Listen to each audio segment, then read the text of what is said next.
Hi students, welcome back. Now let's go through the remaining portions of the chapter. Next one is jute. Jute fiber is obtained from the stem of the jute plant. It is cultivated during the rainy season. In India, jute is mainly grown in West Bengal, Bihar and Assam. The jute plant is normally harvested when it is at flowering stage.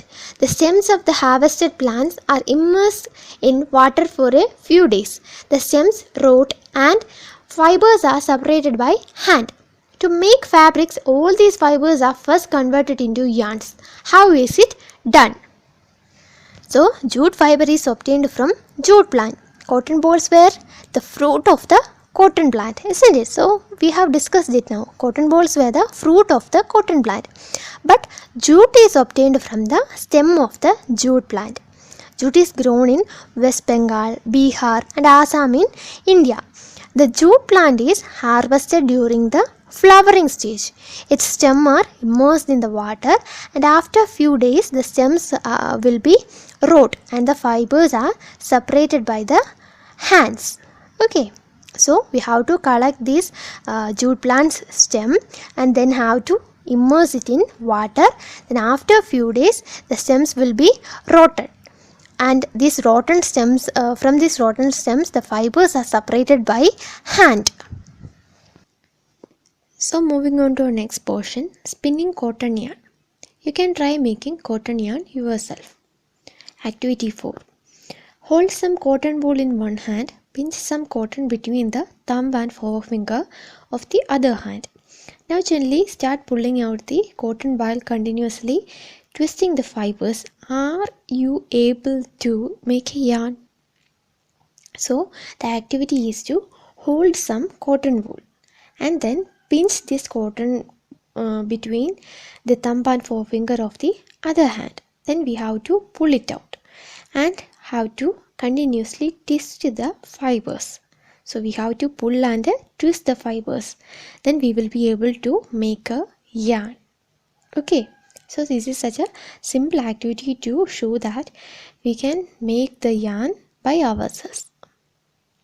The process of making yarn from fibers is called spinning. In this process, fibers from a mass of cotton wool are drawn out and twisted. This brings the fibers together to form a yarn. So here comes a question. What do you mean by spinning? The process of making yarn from fibers is called spinning.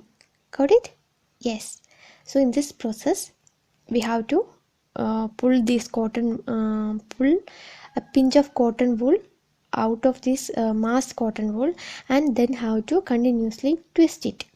So the fiber together comes out to form a yarn. Okay. So the process of making yarn from fibers is called spinning. So remember this question and answer. Okay. A simple device used for spinning is a hand spindle, also called a takli. Another hand-operated device used for spinning is charkha. Use of charkha was popularized by Mahatma Gandhi as part of the independence movement. He encouraged people to wear clothes made of homespun yarn termed as khadi and shun imported cloth made in the mills of Britain. To popularize and promote khadi, the Government of India constituted a body called the Khadi and Village Industries Commission in 1956. So for doing the process of spinning, we just need a hand spindle. Okay, a simple device is this hand spindle and it is called a takli. So what is takli? Yes, it's a hand spindle for the process of spinning. Okay. So similarly, they can also ask the device used for spinning. So there may be takli, charkha, spinning machines. Okay, many are there. So takli is a hand spindle for the purpose of spinning. And similarly, charkha. Charkha was most popularized by our Mahatma Gandhi, isn't it? For the during the time of independence movement. So we have learned it in our history textbooks, isn't it?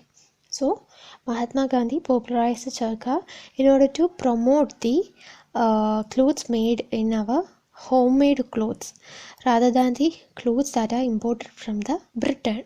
Okay. to boycott these clothes and other such things that has been imported from the Britain. So he made khadi himself. And to popularize or to promote this khadi in our country, the government of India has constituted Khadi and the Village Industries Commission in 1956. Okay. Spinning of yarn on a large scale is done with the help of spinning machines. After spinning, yarns are used for making fabrics. So, to do this spinning on a large scale, we use spinning machines. Normally in industries, we can see these spinning machines. So for the process of spinning, we can use takli, charka or spinning machines. Okay, so remember the term spinning and the devices used for spinning.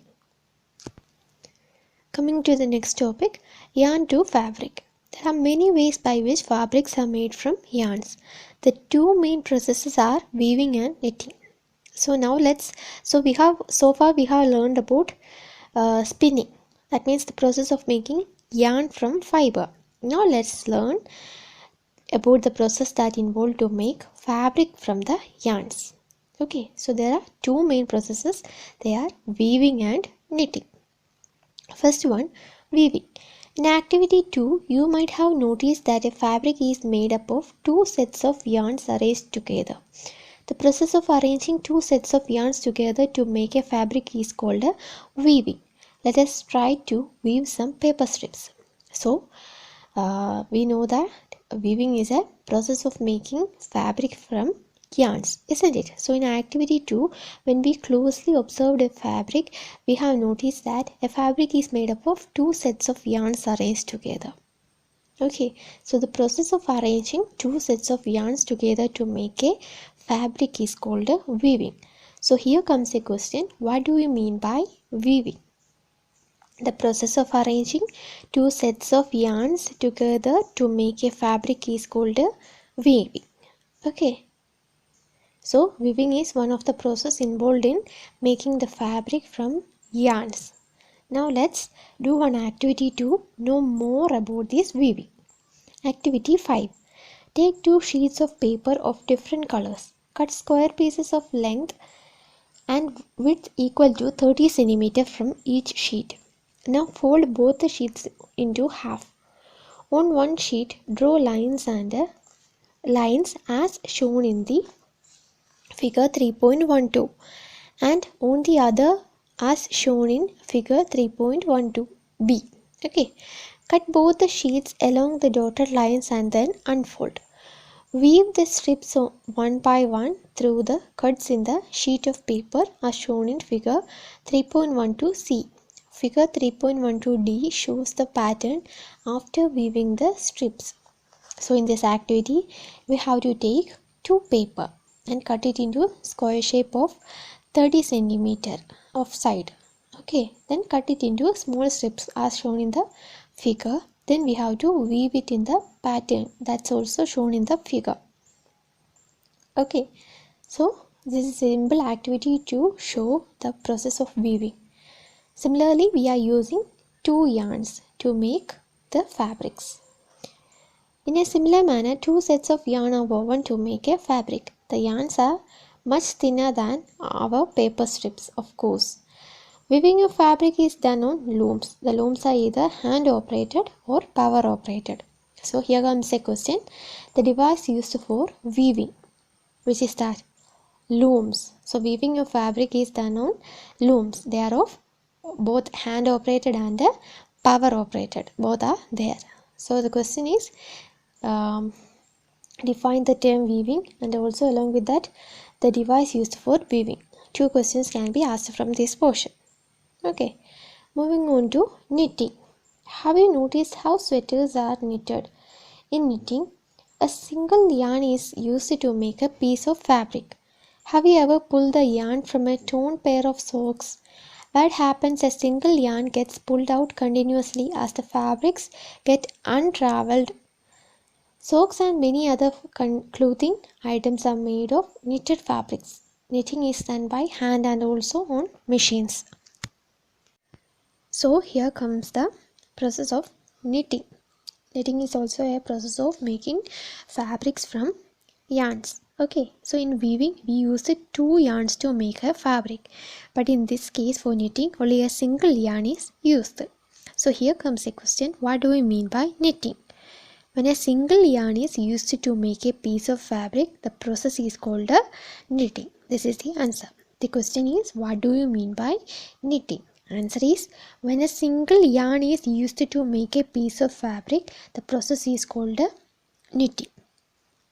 Okay, so the fabrics such as sweaters, socks, all are knitted. So these all are made by the process of knitting. Okay, knitting is done by hand and machines. Weaving and knitting are used for making different kinds of fabric. These fabric are used for a variety of clothing items. So both we use the method of weaving and knitting for the purpose of making fabrics. Okay. So students, we will discuss the remaining portion of the chapter in next video. All of you subscribe to the channel and press the bell icon so that you will get the notification of next video. See you soon. Thank you.